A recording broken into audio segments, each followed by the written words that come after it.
Hi అండి. ఈరోజు వచ్చేసి రుమాలి రొట్టి అది ఎలా తయారు చేసుకుంటామో మన మన చూడండి. మన రెసిపీ ఎల్లప్పుడూ రొట్టెలు చపాతీలు ఇలా చేసుకుంటూ ఉంటాం. తిని తిని బోర్ అనిపిస్తుంది. ఇలా ఈజీగా ఎలా తయారు చేసుకోవాలో మనము ఇంట్లోనే తయారు చేసుకుంటామా. అది ఎంత బాగా వస్తాయో తప్పగా ట్రై చేయండి. పిల్లలకి ఎంతో ఇష్టంగా తింటారు.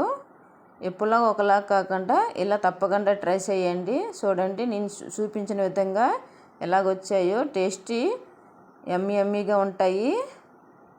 తప్పగా ట్రై చేయండి ఇంట్లోనే. దానికి కావలసినవి వేడి నీళ్ళు, అదే హాట్ వాటర్ నేను 1 కప్పు తీసుకున్నాను.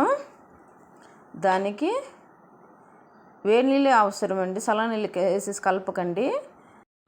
హాట్ వాటర్ అన్నాను అనుకొని మరి అంత హాట్ కాకుండా కొద్దిగా గోరెచ్చగా నీరు వాటర్ అయితే సరిపోద్ది. దానికి 1 స్పూను షుగర్ వేసుకున్నాను, కొద్దిగా సాల్ట్ వేసుకున్నాను, టేస్ట్ అనుసారి సాల్టు, 1 చెంచాడు ఆయిల్ వేసుకుని అవన్నీ బాగా కలిపేటట్టు కలుపుకోవాలి. అలా వాటర్లోటు అంత మిక్స్ అయ్యేటట్టు బాగానే కలుపుకోవాలి. నేను ఏ గిన్నెలోటు వాటర్ తీసుకున్నానో అదే గిన్నెలోటు 2 కప్పులు మైదా తీసుకున్నాను. అలా మైదాన్ని చూడండి, బాగా చూస్తుండండి. అలా అంతా వేడి నీళ్ళు కాబట్టి మనము చేయట్టుకండి కొద్దిగా చెంచాతోటి కలుపుకుంటుండాలి. అదంతా కొద్దిగా చల్లగైన వరకు అలా కలుపుతూ బాగా మిశ్రమాన్ని చేతితోటి బాగా కలపండి. బాగా కలిపిన తర్వాత అలా కలిపిన దాన్ని చూడండి, గిన్నె కంట అంత ముద్దలా చేసుకున్నాను. అలా ముద్దలా చేసుకున్న దాన్ని నేను 10 నిమిషాల పాటు లేదా 15 నిమిషాల పాటు పక్కన పెట్టుకున్నాను. అలా చూడండి, ఒక ముద్దలా తీసుకున్న మనం కలిపినవన్నీ బాగానే అయ్యేవి. నేను చూపిస్తున్నాను చూడండి. అలాగే రెస్ట్ ఇవ్వండి, పక్కన పెట్టేసి 10 నిమిషాల తర్వాత కొబ్బరి ఆన్ చేసేసి దానికి చిన్న చిన్న నిమ్మకాయ ముద్దలాగా చేసుకోవాలి. మొత్తాన్ని చేసిన తర్వాత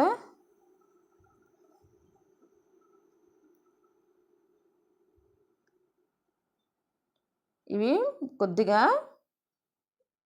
ఆయిల్ అప్లై చేసేసి లేదా మీ ఇష్టము పిండి పోసుకునే పాముకోవచ్చు.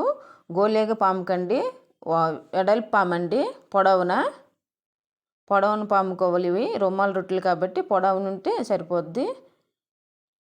ఇలా పొడవున పాముకోవాలి.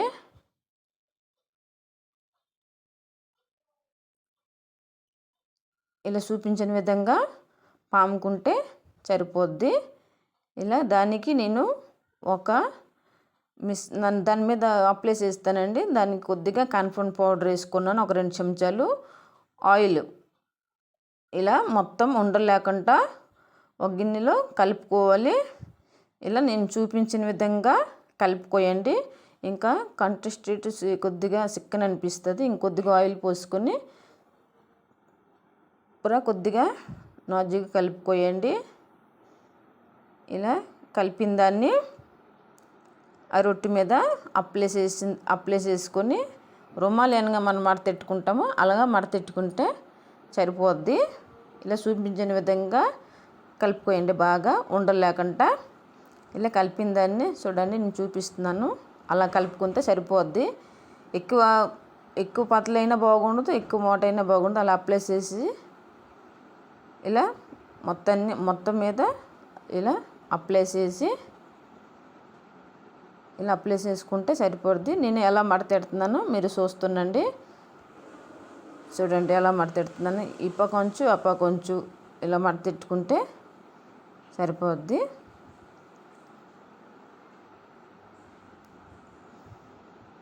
ఇలా నేను అన్నీ మడతెట్టుకున్నాను. ఇలా అంత తర్వాత మనము పాముకుంటే సరిపోద్ది. గ్యాస్ ఆన్ చేసేసి ప్యాన్ పెట్టుకున్నాను. మీకు ఇష్టమైతే ఆయిల్ పోయండి, లేకపోతే నెయ్యి వేసుకుని కాల్చిపోయండి. టేస్టీగా ఉంటాయండి. తప్పక ట్రై చేయండి.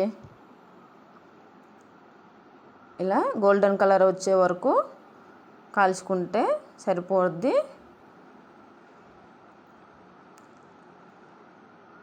మీడియం ఫ్లేమ్లోటే వేడి చేయండి. ఎక్కువ హై అయితే మాడిపోతాయి. దాన్ని చూసుకుంటూ కాల్చుకోయండి. నేను అక్కడ ఆయిల్ అప్లై చేసుకుంటున్నాను. చూడండి ఎలాగొస్తున్నాయి. ఏమో టేస్టీగా ఉంటాయండి. తప్పగా ట్రై చేయండి.